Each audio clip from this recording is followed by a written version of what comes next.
Neena, can you tell me a little bit about your background, where you grew up, and your family life before you came to Scotland? Mm-hmm. I come from a place, I come from India, from a place called Jalandhar.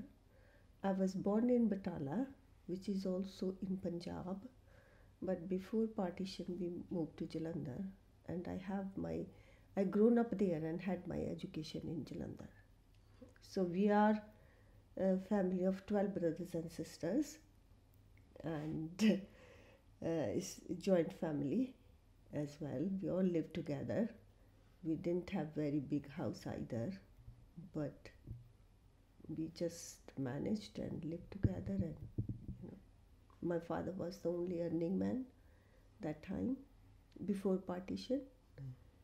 No, sorry, after partition. Before partition, he was in Karachi, in Lahore, in Pakistan, and he had a very good business there.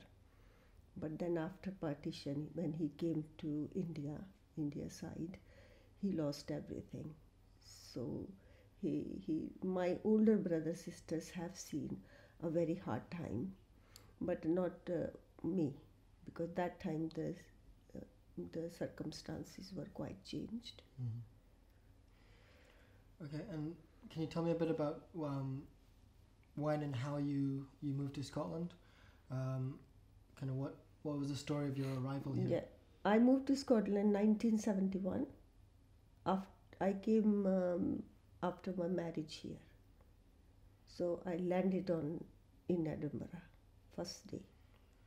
And how did you feel then? Did you have any expectations or any? Well, to be honest, I felt very horrible. I had like expectations like every young women have after marriage. You will have a good life, and but when I came here, it was total different than my expectations. When I say that, I mean the weather was horrible. People were not the same. Mm-hmm. The way I expected, and the food was different. Mm-hmm. And total everything was, it was a big cultural shock. Okay. And what was your first day in Scotland like? What was your first experiences? Can you tell me a bit about that? It was horrible because it was dark night, cold winter dark night, and when it's because in India there is a different day system, light as well. Like people can tell you, oh, it's a little bit. The sun is on this side, no, it will be that time, and the sun is that way, and the time will be, this will be the time. But here when I came, I found that you need to have a clock, because it gets so dark so quickly, you don't know what the time. If you do not have a clock, your life stops.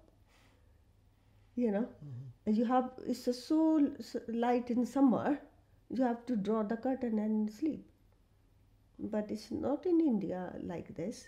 There is a proper light, proper evening, proper night, So that's how we were brought up. But when I came here, I said, oh, how can you sleep? It's just so light in summer.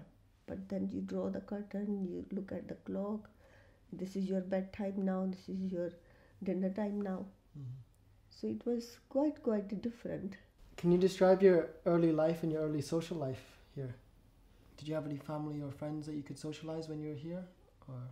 Yes, I have, because my husband came before me. He came in early 60s, and we had few friends, Indian friends as well, but very few people that time we had.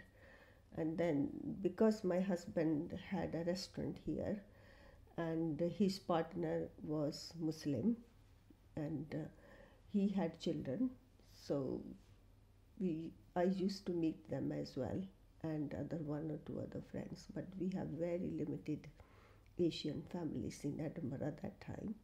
If you see, hardly I used to see any Asian woman or a man in Princess Street.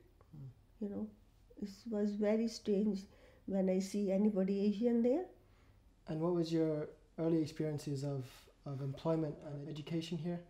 You said your husband was already in Scotland? Yes, So yes. He came here as a first, before my marriage. He came here he came through Indian government from India Tea Board Center.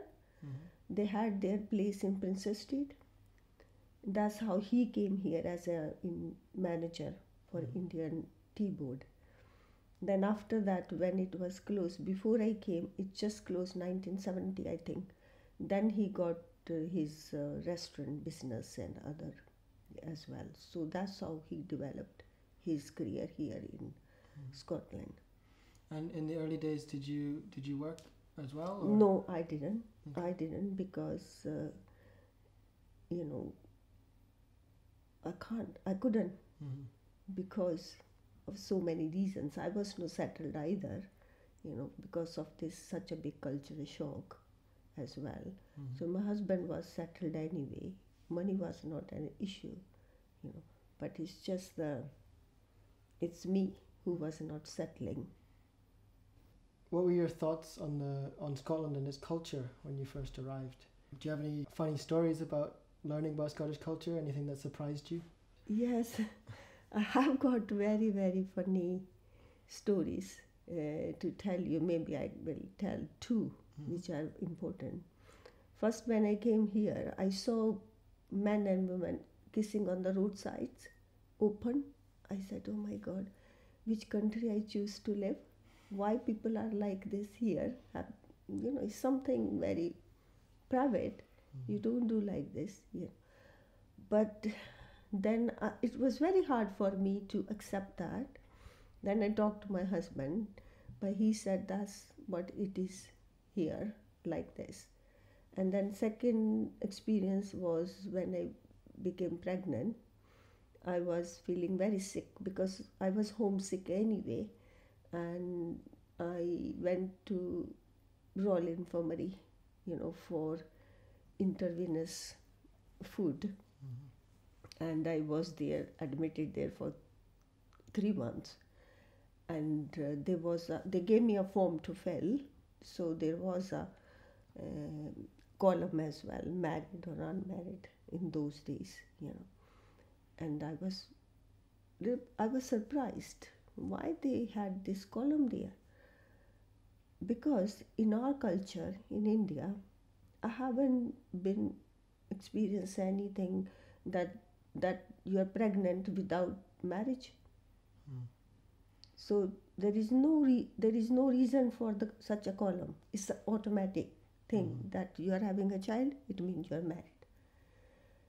But then I just kept quiet.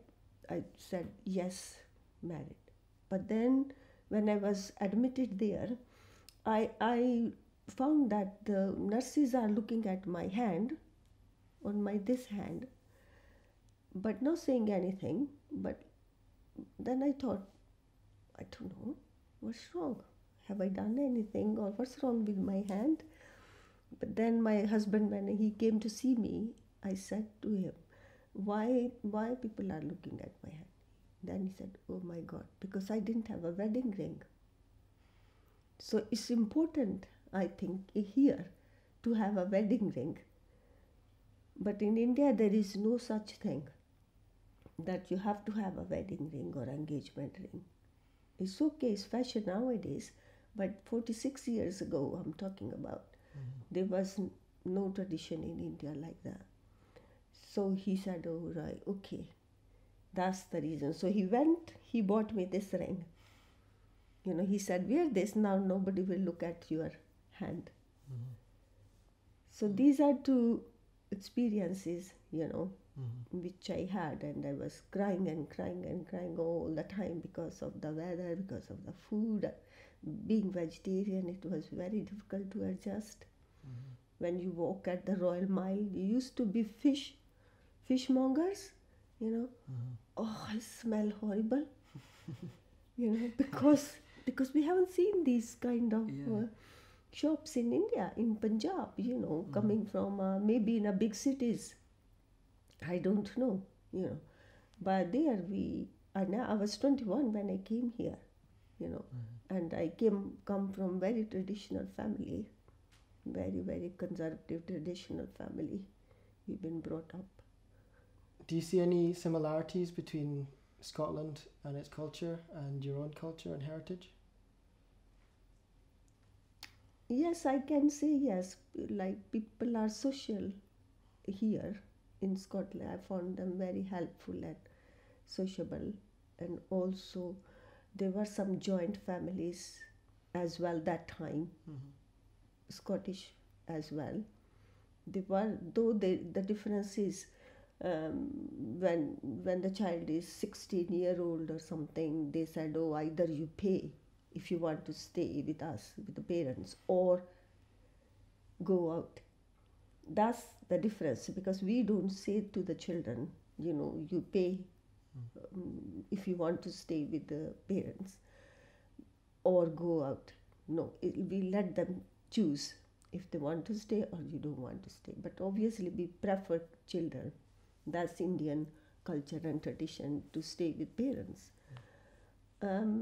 That's the difference. But as I said, they were good and social people and help as well.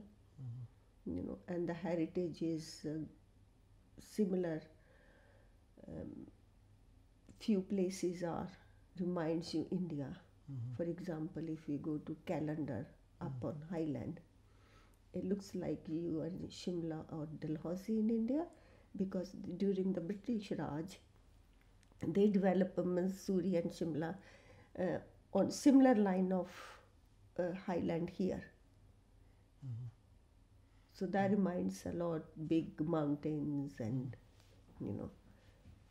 and roads in the middle and mountains on the both sides. It's quite nice. Yeah. Great. How welcome did you feel in the early time in Scotland? Were there any particular experiences that sort of made you feel certain ways when you first arrived, in terms of being welcome in Scotland? I was okay with my own community, but I didn't have much interaction with the Scottish people that time. So I don't have much experience with the Scottish community. Okay. And did that come later on, or? Yeah, it came later on as I feel comfortable, because I went to India. I had my daughter there in India, because the doctor advised my husband, she's very emotionally upset, better send her. So I went back. Then I came back when she was 1 year old. So that time I was settled, and I became more confident, less homesick, Then I started developing my, relations with the Scottish community. My husband had a shop in Royal Mile. I used to go there for a little while and stand there and talk to Scottish people who come as a customer. So I started building my confidence and my, language and everything from that time onwards. And looking back at that early period, was there anything that was particularly difficult for you? As I explained you before, that was the most difficult time when I got married, came here, and from, as I said, we had big family, and here nobody, so loneliness and dark nights, weather. So that was the most difficult time I have ever experienced in Scotland. And was there anything that you felt was particularly enjoyable, or any positive parts of your early time in Scotland? To be honest, no. Okay. I do not have very much good experience that time. Did you have any experiences that particularly influenced you to do the work that you're doing, and the field that you've chosen to work in? Yeah. When I got confidence, when I had my daughter and came back here, and then I started doing some voluntary work with Women International Center, and then with the CRC. Nowadays is ELREC, but that time it was called CRC. I used to work a lot, and that's how I developed my confidence and experience and language as well, and that helped me a lot, you know. Part of my success is my family support, specifically my husband, and whatever I am today is his, due to his encouragement and support all the time. And how did your heritage impact on the work that you did here in those days? Yes, I use my experience and heritage when I got the job after. Okay. And is there anything that you're most proud of in the work that you've been doing? Yes. Yeah. Which I have done, you mean? Yeah, the work that you've done, yeah. Yeah, so I got the job and I developed the organization called Milan, which is for older Asian people from 4 communities: India, Pakistan, Bangladesh and Mauritian communities. So we developed this project with the help of CRC as well, and I started this work on my own. 7 hours a week I was paid, but I used to do a lot of voluntary work time as well. Then we developed slowly, gradually. We had 1 day center. It's used to call lunch club. Then we put more application, put pressure on the social work, and we got the money for 2 days. And then when it was successful, people were start coming, and because in the beginning nobody was sending their elderly parents to our group, because they said, why you are doing this? Because we can look after our parents, you are breaking the families. So we have to make them understand it's not like we are taking them away or breaking. It's just, this is our purpose, to open this group. Then we gave them quite a lot of education, talked to them, visit them, and then it slowly, gradually it became okay. Then 1 day was too small because a lot of people start coming. Then 2 days. Then we were not able to adjust people in 2 days. Then I applied for 3rd day money, and we got the money then. Then we were running specifically that day for dementia and elderly people, physical frail people and dementia suffering people. So it was running. It's running now as well. I'm retired. I am not working there anymore, but I'm happy. It's running successfully and good with I think it's 10 members of staff or something. And we have a proper board as well, so it's all hard work. I worked 25 years. Wow. Yeah. And did your experiences from back home in India of your own culture, did that help with that work? Yes, because I mainly work with first generation. So I knew how to work with them, what is their expectations are, what should be the behavior, and how we have to react, as a manager or we need to tell the staff as well, because trainings are okay, but then something different, people have to, people have to understand the need of the clients, which is important, and which I could have done it because of my experience from back home as well. So I use my experience based on those, because I used to think, if my mom will be like this, what would I do? They were that age group, So that's how it used to help me, that how would I or how would I do it if my mom is in that situation, or my dad is in that situation, or is my auntie in that situation. So that helped me a lot, actually. Can you describe your early life and your early social life here?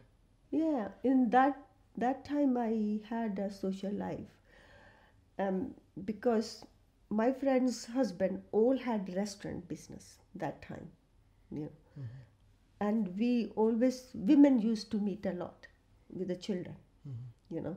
And my children are grown up actually with the mixed society, in a mixed community, like grown up with the Muslim community more, because my husband had a partner from Muslim community, and we used to enjoy our, you know, because when the husbands go to a restaurant, we used to meet and talk and kids and everything.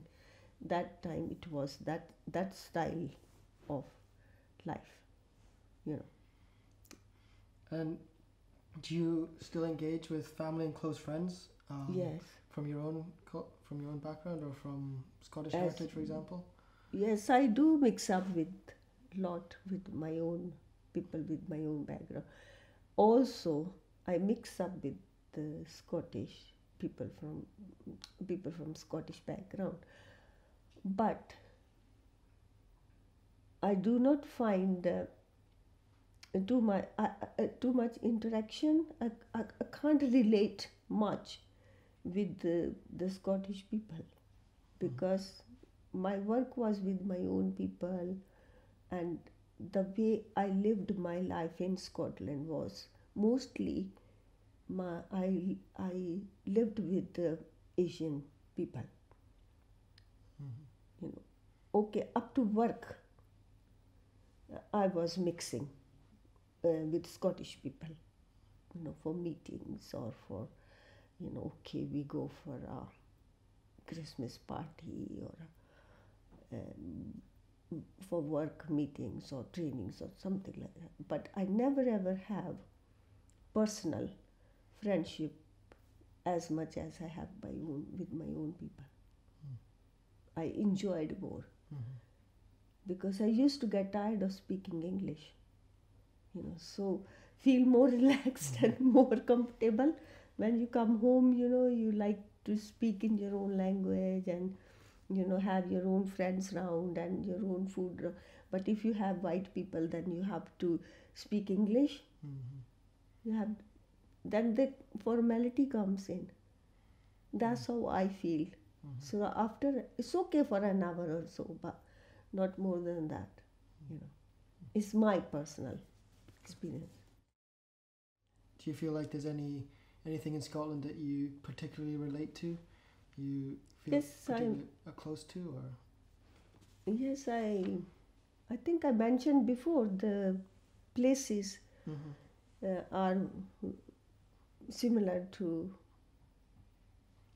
my background from India. Yeah, Calendar and things. yeah, calendar things, and they are similar to Dalhousie and Shimla, and it's very nice. You remind your memories go back then when we go and with the children, or when the friends come round, we take them up and it reminds me. Yes, yeah. And can you tell me about what aspects of your own heritage have been most important to you in your life in Scotland? I think important is you keep your own identity. You know, it's no harm mixing with other people, but same time, it's good to keep your own religion, culture, and be proud of what you are. You know, same time. Have your feelings on Scotland changed over the years? Yes, I think when I came, the things were totally different. People are still social, but that time they were very, very helpful people as well, and people were very honest. And the milk used to be delivered. They used to keep outside our door, and rolls and bread. Nobody used to pinch or anything. You know, if you walk over Princess Street, you drop £5 note, people will walk over it, but nobody will pick it up. People were very honest, and once I dropped money in Marks and Spencer, it was quite a chunk of money. I was going for a shopping and I just dropped by chance, and when I went to the counter to pay, I didn't find my money. So I was upset. Then the girl told me go to the desk where they hand in the things. So I went there, and my notes were still same way, the way I wrapped it, they were there, and somebody handed to them, and I got back. But you can't think nowadays that somebody will give you money back. You are lucky. I'm not saying everybody's not honest. There are still honest people, but not as much as they used to be in Scotland. You know, people were good in those days. No much racism. I never found any racism. It will be hidden, but not as obvious as it is now. The way they look at you, you know, you can feel they don't like you anymore, or they don't want you to be here, or, you know, especially the young generation, you know, and they think, oh, here is a Asian, no English, you know. First is their reaction is, oh, Paki here and no English. Do you feel part of Scottish society or Scottish? Yeah, after living here 46 years old. So yeah, I do feel, yeah. Still, I don't miss my country, still. But no, because my children are now settled here, got married, I got grandchildren. So, yeah, obviously, I feel happy and part of Scotland, yes. And was that feeling of being part of Scotland, was that a gradual feeling? Yes, or did it happen? Yeah. Yes, gradual, very, very gradual. 46 years I'm here now. So obviously in the beginning it was hard, you know, then slowly, gradually became easy. I had a second child, son, then they went to school and busy in bringing them up, giving them, sending them to school and all these things, you know. So slowly, gradually, you feel part of the society, yeah. How has moving to Scotland affected your life? I'm not the same shy, timid person anymore. So I'm quite confident. I can talk a lot. I understand English as well, you know. I am educated back from home. But that time I was not able to even understand the accent of people who live here. And they were talking, you know, the Scottish people. Those days they were speaking typical English, like, oh, where you going, hen? What you doing now? You know. So I just used to wonder what a hen mean. You know. So obviously, you know, now I understand. Watching TV programs, meeting friends, meeting, you know, Scottish people, going to meeting. Oh yes, much difference. Much. And Positive change. Yeah. do you feel generally that immigration has had a positive impact on Scotland? Yes. From my time till now, I think people who came from overseas, immigrants, I mean, have contributed to Scottish economy a lot.